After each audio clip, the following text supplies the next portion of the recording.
I'm going to say insert table, and I'm going to use one row, one column,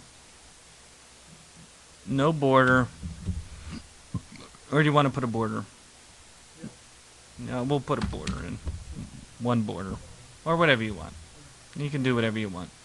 Don't worry about the width right now, because what's going to happen is the table is going to expand to the width of your banner. So don't worry about the size of the width right here. Just hit OK. It'll get a little box in there. I'm going to click inside so my cursor's flashing inside that box. Click inside so your cursor's flashing inside the box. To insert your banner, you're going to go under Insert Image, choose your banner, and hit OK. And then it's going to come up with the accessibility tag. This is a word that is described, that you should describe your graphic, because certain software that reads the screen can't read what a graphic is, because the graphic's made up of pixels, right? Let's say some kind of screen reader. They have things called screen readers that read to people that can't see the web page, right?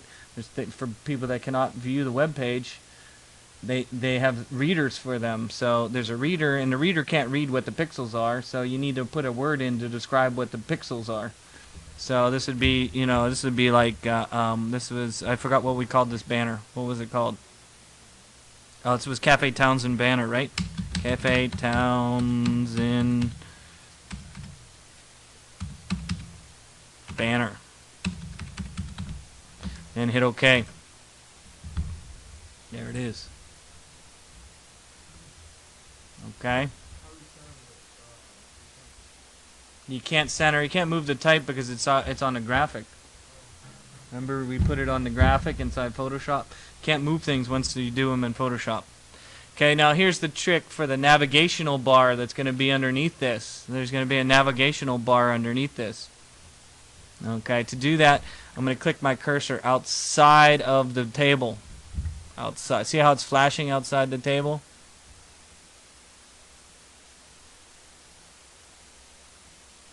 Next, I'm going to say, well, I want to make this table and navigational bar the same width as the banner.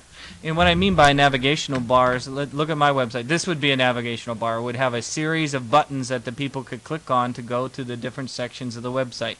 See that right here? See it? Okay, so then you say, well, won't I want to make the navigational bar the same width as the banner? So how big is my banner?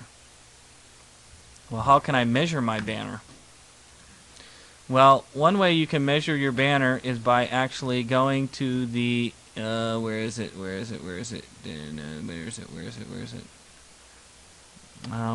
You can go to the Assets window. Go under Window, Assets.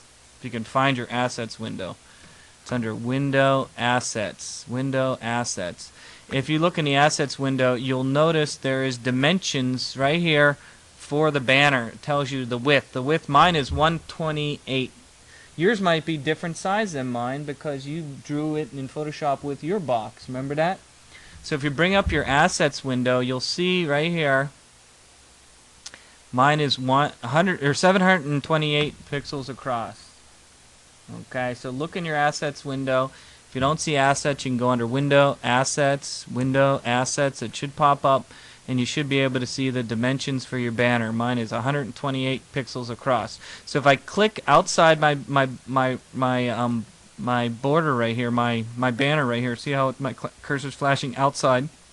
I'm going to go under Insert Table. I'm going to put another table in, Insert Table, and I'm going to type in the same width, 728 pixels wide. Row, I'm going to have one row, but how many columns would be how many buttons you would have? If you think about mine, I have what? 1, 2, 3, 4, 5, 6, 7. So I don't know how many you want for yours. I might make like 4 or 5. I'm going to do, let's do 5. So I'm going to use one row, 5 columns, and 728 pixels across with a border of 1. And let's put some cell padding. The padding is the space inside the cell, which would be the box. The cell spacing is the space outside a table box. Okay, so there's two types of ways of spacing a table. Padding is the space inside. I'm going to put, let's put 4 in for the padding. So I'm going to do 1 row, 4 columns, 728 pixels across, border 1, cell padding 4, and I'm going to hit OK. It'll put mine in, and then I could type in my navigational buttons here. What do I want? I want products. What do we got here? Services. What else do we have? What else do we offer? Classes. What else do we offer? Videos. What else do we have? Home. I don't know why people still put home buttons on their website. I still put home buttons on my website. I don't know. You get the idea though, right? If you want... No, it's going to adjust it. Just type in the boxes. You can go and make these boxes any size you want. You can put them in between. See how I can drag the boxes around? You can change the size of them to whatever you want. If you want to center your text on your boxes, on your boxes for your tables, you can select them all. How I select all my table boxes, I put my cursor in the first one, hold my left mouse down and drag over top of all of them to select them all. Then I can go to my properties window and I can choose the center align. Just like, remember the center align that you did before? The same center align. I can't do it because you have different options than me. You can do it just fine. I can't do it because I have the newer version. If I was going to do this, I have to start writing some CSS.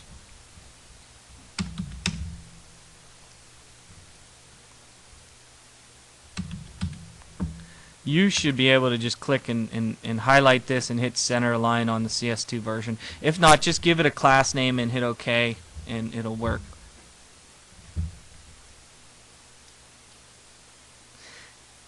Now if I wanted to add some content to my website, I could click outside the box here. Remember clicking outside the table before?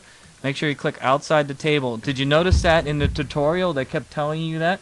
Make sure you click in the right spot in the tutorial. Okay, you got to click outside the box.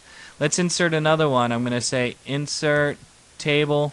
This time I'm going to use the same width and height, but I'm going to use 2 rows and 2 columns, and I'm going to hit OK. Then I could start putting content in my website. Whatever, I'm just fooling around. So this is an easy way to make a website like I just showed you by putting tables in. Each table can have different content. You can put photos in tables and all that other good stuff if you want. You know, there's a whole bunch of good things you could do. You want to put a link on one of your options here. If this green bar like you see here is in the way and you can't get the things, you might need to turn it off. They showed you that in a tutorial. Did anybody get to that part where they tell you to hide the green bar in a tutorial? To hide the green bar is under View, Visual Aids, Hide, Table Borders, or no, Table Widths. That's it.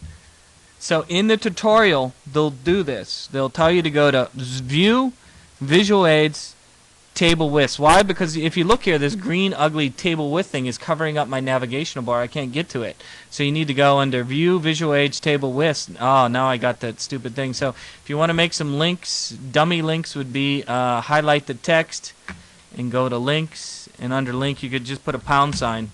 Pound sign is a dummy link that goes nowhere, but it'll show you what the link will look like. Oops. Don't put the pound sign in there. But if you highlight your text, put a pound sign where it says link. Highlight your text, put a pound sign where it says link. Highlight the text, put a pound sign where it says link. It'll make it a dummy link so it looks like what it should be when they're linking. Save your file and let's preview it. Under the world right here, see the little world right here? If you save it right there, you can view it, and here's what my rollover effect looks like.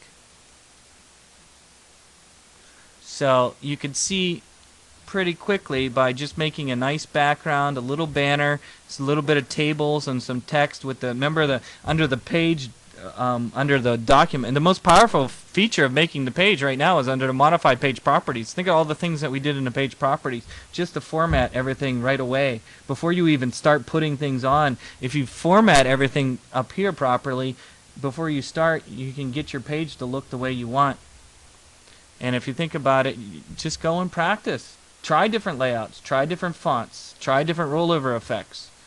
You know, again, in the handout on the website, the navigational bar that you see on my website, wherever it's at, here it is. I did the same thing that they did in the handout. They'll do this in the handout that you have on the website. That's how I made this little ugly box that you see here. Okay.